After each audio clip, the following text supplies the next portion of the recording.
भरा नहीं है भावों से, बहती जिसमें रसधार नहीं, वो हृदय नहीं वो पत्थर है जिसमें स्वदेश का प्यार नहीं।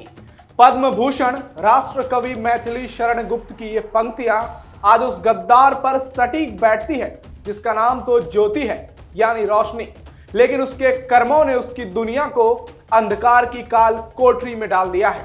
हम और आप बहुत किस्मत वाले हैं कि हमारे सिर पर हिंदुस्तान का छत है। आप और हम बहुत नसीब वाले हैं जिसके देश में सांपों को भी दूध पिलाया जाता है। आप और हम बहुत भाग्यशाली हैं कि हम दुनिया के सबसे बड़े लोकतंत्र के एक मजबूत सिपाही हैं जो आन बान और शान से अपनी जिंदगी जी रहे हैं। लेकिन हमारी शांति और हमारी एकता पर आज हमारे बीच के हमारे ही लोगों ने हमें धोखा दिया है, हमारी पीठ में खंजर घोंपा है, हमारे हिंदुस्तान से गद्दारी की है। और उस गद्दार का नाम संयोग से ज्योति है जो आईएसआई की एजेंट निकली है। इसके माँ बाप ने इस गद्दारन का नाम अगर ज्योति के बदले अंधकार रख दिया होता तो भारतीयों की तकलीफ थोड़ी कम होती। इस 2 टके की यूट्यूबर ने उस हिंदुस्तान के साथ गद्दारी की है जिस हिंदुस्तान ने उसे वो खुला आसमान दिया जहां उसने 33 साल उड़ान भरी, लेकिन जाते जाते हमारे छत में ही छेद कर दिया, हमारी आत्मा को झकझोर कर रख दिया, हमारी भारत माता के ऋण चुकाने के बदले उनकी तौहीन कर दी। नमस्कार करने का भी मन आज नहीं है दोस्तों, फिर भी नमस्कार। कैपिटल टीवी के स्पेशल शो टर्निंग पॉइंट में आपका स्वागत है और मैं हूं नवेंदु शेखर झा। आज टर्निंग पॉइंट में आपको उस गद्दार की गद्दारी के बारे में बताएंगे जिसने भारत को कभी न भूलने वाला जख्म दिया है, पूरी दुनिया में भारत को शर्मिंदा किया है और कैसे भारतीयों को बेवकूफ बनाया है उनके बीच में रहकर। यह झटका आपके लिए भी है। अगर आप ऐसे 2 टके के लोगों के फैन सोशल मीडिया के जरिए बन गए हैं तो जरा सावधान हो जाइए, क्योंकि आपके बीच में भी कई ऐसी ज्योति छिपी हुई है जो आपके जीवन को अंधकार में बदल सकती है।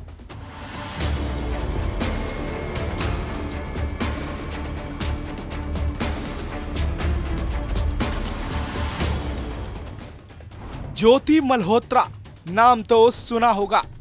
पहलगाम के पीछे ज्योति की साजिश, भारत के साथ गद्दारी पड़ा महंगा, खुल गया पोल अब होगा हिसाब। हरियाणा की यूट्यूबर ज्योति मल्होत्रा की कुछ ऐसी तस्वीरें सामने आई हैं जो उसके कई राज खोल रही हैं। ये तस्वीरें चीख चीख कर बता रही है कि ज्योति के लिए पाकिस्तान जाना और वहां के नामी सो कॉल्ड बड़े लोगों से मिलना एक आम बात थी।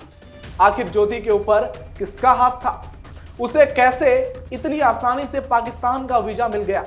यहां तक कि वो पाकिस्तान की उन जगहों पर भी आसानी से पहुंच गई जहां किसी भी भारतीय का जाना लगभग नामुमकिन है। आपको वो 4 कारण बताते हैं जिसने ज्योति मल्होत्रा को बेनकाब कर दिया और इसी के आधार पर सुरक्षा एजेंसियों ने इस गद्दारन को सलाखों के पीछे भेज दिया। ये बहुत रोई, बहुत गिड़गिड़ाई, लेकिन अब बहुत देर हो चुकी है। दानिश से ज्योति की दोस्ती। दिल्ली में स्थित पाकिस्तान उच्चायोग में आयोजित की गई इफ्तार पार्टी में ज्योति को विशेष रूप से बुलाया गया। Special invitation. ज्योति ने अपने YouTube चैनल पर इफ्तार पार्टी का एक वीडियो भी अपलोड किया जिसमें वो पाकिस्तानी अधिकारी दानिश के साथ नजर आई।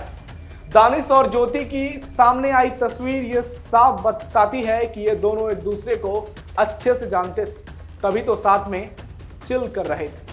जी हाँ, वही आजकल जो मेट्रो सिटीज में यहाँ के लोकल लड़के और लड़कियां करते हैं, चिल। मरियम नवाज के साथ सेल्फी। पाकिस्तान के लिए जासूसी करने वाली यूट्यूबर ज्योति मल्होत्रा की गिरफ्तारी के बाद से रोज नए नए खुलासे हो रहे हैं और अब एक चौंकाने वाला खुलासा भी हुआ है। ज्योति मल्होत्रा की पहुंच पाकिस्तान के पंजाब की सीएम और पूर्व पीएम नवाज शरीफ की बेटी मरियम नवाज तक बढ़ी और उसने मरियम नवाज का इंटरव्यू भी किया था जिसे 7 लाख से अधिक बार देखा गया। इंटरव्यू गुरुद्वारा करतारपुर साहिब कॉरिडोर में लिया गया था।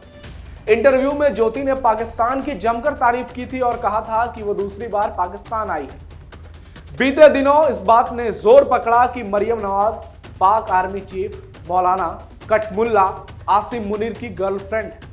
ऐसे में सवाल यह भी है कि ज्योति का जिक्र वहां तक क्या हुआ है, और अगर ऐसा हुआ है तो निश्चित तौर पर यह बड़े खतरे की घंटी है।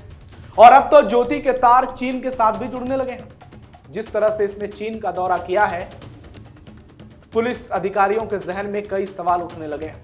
उनके मन में सवाल है कि क्या ज्योति ने भारत के राज पाकिस्तान तक ही उगले हैं, या फिर इसने चीन के सामने भी अपना मुंह खोल दिया है। पहलगाम को लेकर उठ रहे हैं ज्योति पर सवाल। पहलगाम आतंकी हमले के तार भी कहीं ना कहीं ज्योति से जुड़े हो सकते हैं, इस बात को लेकर भी हर ओर चर्चा तेज हो गई। दरअसल ज्योति इसी साल पहलगाम घूमने गई थी। उसने पहलगाम ट्रिप की कई वीडियो और फोटो सोशल मीडिया पर शेयर की। पुलिस जांच में सामने आया है कि ज्योति जनवरी महीने में जम्मू कश्मीर के पहलगाम गई थी, जहां बीते दिनों ही कभी न भूलने वाला नरसंहार हुआ था। पाकिस्तान से आए आतंकियों ने निर्दोष हिंदुओं को कत्ल करके उनकी जान ले ली थी। ऐसे में पुलिस इस एंगल से भी जांच कर रही है कि क्या यह ज्योति को सौंपी गई किसी मिशन का हिस्सा था, और इसमें क्या ज्योति की कोई भूमिका थी। क्योंकि सवाल तो लाजमी है बॉस, कुछ ही महीने पहले ये लड़की पहलगाम गई थी और उसी जगह पर इतना बड़ा आतंकी हमला हुआ है, और इसके तार पाकिस्तान के साथ सामने आ गए। ये आईएसआई की एजेंट के तौर पर काम कर रही। इसने भारत के तमाम जगहों के लोकेशंस पाकिस्तानियों को बताए हैं, और उनमें से पहलगाम भी हो सकता है। 3 बार पाक दौरा, चौथे की तैयारी। ज्योति मल्होत्रा, माफ करिएगा, गद्दार ज्योति मल्होत्रा बोलने का मन कर रहा है। इसका यूट्यूब चैनल पाकिस्तानी वीडियो से भरा है। 3 बार पाकिस्तान का वीजा मिलना बहुत बड़ी बात है। कहा तो यह भी जा रहा है कि ज्योति चौथी बार भी पाकिस्तान जाने की तैयारी कर रही थी। हालांकि उससे पहले ही इसका राज पुलिस के सामने आ गया, और ज्योति का पड़ोसी मुल्क जाने से पहले ही पुलिस ने पोस्टमार्टम कर दिया है। यह सवाल खड़े करती है कि क्या कोई विशेष जानकारी देने के लिए यह पाकिस्तान जाने वाली थी, जिसके कारण इसे आसानी से पाकिस्तानी वीजा मिल जाता था। ऐसे कई सवाल हैं, और इन सवालों के जवाब बहुत जल्द लोगों के सामने आएंगे, जब जांच अधिकारी इसके तमाम बड़े राज उगलवाएंगे। ज्योति के खिलाफ दर्ज एफआईआर के मुताबिक इसने 2023 में पाकिस्तान उच्चायोग में एहसान उर रहमान उर्फ दानिश से संपर्क किया था। यह संपर्क पाकिस्तान जाने के लिए वीजा आवेदन करते समय हुआ था। जांच में पाया गया कि वो पाकिस्तानी खुफिया एजेंसियों के संपर्क में दानिश के जरिए ही आई। भारत ने कथित तौर पर जासूसी में लिप्त होने के कारण दानिश को 13 मई को निष्कासित कर दिया। एफआईआर में कहा गया कि ज्योति दिल्ली में पाकिस्तान उच्चायोग में दानिश से कई बार मिली। वो पाकिस्तानी खुफिया एजेंसियों के संपर्क में भी थी। ज्योति ने दानिश के परिचित अली अहवान से भी मुलाकात की। अहवान ने पाकिस्तान में उसके रहने की व्यवस्था की। अहवान ने पाकिस्तानी सुरक्षा और खुफिया अधिकारियों के साथ उसकी मुलाकातें भी कराई। इसमें शाकिर और राणा शहबाज भी शामिल। शक से बचने के लिए इस गद्दार ने शहबाज का मोबाइल नंबर जट रंधावा के नाम से सेव किया। आजकल तो ट्रेंड चला है बाबू, सोना, रंधावा, जट, बेबो, इन सब नामों का सेम करने का। पांडा। 22 मार्च 2025 को ज्योति मल्होत्रा की पोस्ट की गई एक तस्वीर में वो 2 अन्य भारतीय यूट्यूबर्स के साथ दिखाई दी। इस तस्वीर के कैप्शन में उसने दावा किया कि वो पाकिस्तान उच्चायोग में थी। पुलिस के अनुसार ज्योति ने पाकिस्तानी खुफिया एजेंसियों को संवेदनशील जानकारी देने की बात कबूल की। उसने ये भी कबूल किया कि उसने अपने संपर्कों को गलत नामों के जरिए छुपाया ताकि किसी को शक ना हो। अधिकारियों का कहना है कि इन एजेंसियों के साथ उसका लगातार संपर्क ऑफिशियल सीक्रेट एक्ट का उल्लंघन है, जो देश की सुरक्षा के लिए गंभीर खतरा है, और लोग अब तो इस पर राष्ट्रद्रोह के मुकदमे चलाने की मांग कर रहे हैं, जो वाजिब भी है। आइए आपको एक बार शॉर्ट में ज्योति मल्होत्रा का पूरा मामला समझाते हैं। आईएसआई से जुड़े 6 जासूसों को भारत के खिलाफ जासूसी करते हुए पकड़ा गया। पंजाब और हरियाणा पुलिस ने ज्वाइंट ऑपरेशन में कई संदिग्धों को हिरासत में लिया। इनमें हिसार की मशहूर यूट्यूबर गद्दार ज्योति मल्होत्रा का नाम सबसे ऊपर है। ज्योति की गिरफ्तारी पंजाब के मलेरकोटला से हुई और पकड़ी गई गजाला नाम की महिला के पूछताछ के बाद इसकी गिरफ्तारी की गई। ज्योति पर जासूसी और देश विरोधी गतिविधियों में शामिल होने का बेहद गंभीर आरोप है। गिरफ्तारी के बाद उसे अदालत में पेश किया गया, जहां से उसे 5 दिन की पुलिस रिमांड पर भेज दिया गया। पुलिस को ज्योति के मोबाइल और लैपटॉप से कई संदिग्ध चीजें मिली हैं। पुलिस जांच में पता चला है कि वो लगातार एक पाकिस्तानी नागरिक के संपर्क में थी। मिली जानकारी के मुताबिक ज्योति पिछले 2 साल में 3 बार पाकिस्तान, 1 बार चीन, यूएई, बांग्लादेश, भूटान और थाईलैंड की यात्रा कर चुकी है। पाकिस्तान यात्रा के दौरान ज्योति ने वहां के खुफिया अधिकारियों और अन्य संदिग्ध लोगों से मुलाकात की। भारत लौटने के बाद उसने अपने सोशल मीडिया प्लेटफॉर्म पर संवेदनशील जानकारी साझा की और पाकिस्तान की सकारात्मक छवि बनाने का प्रयास किया। और भारत के लोग तो महान हैं, इसके गुणगान में लग गए।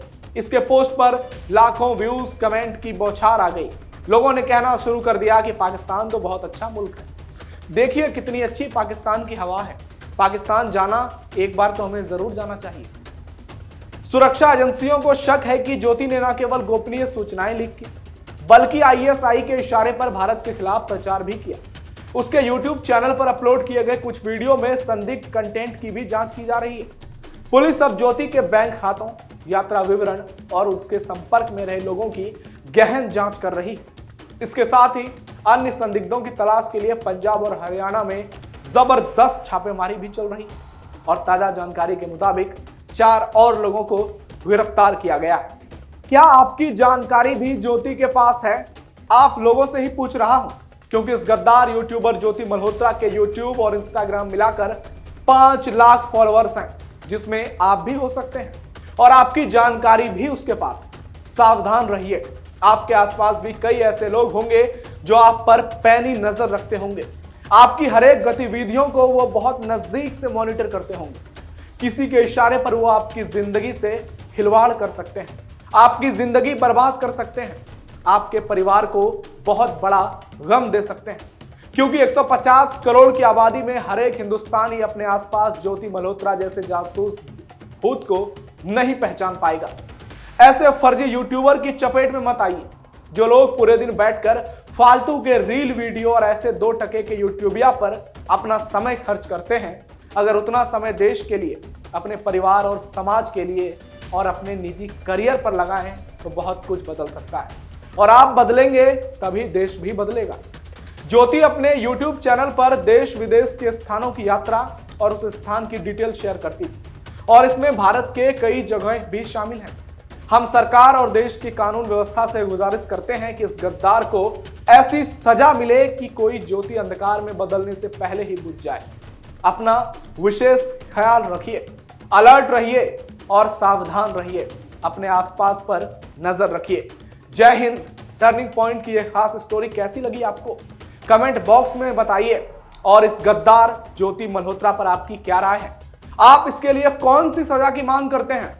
कमेंट बॉक्स में बताइए। फिलहाल कैपिटल टीवी में इतना ही। धन्यवाद।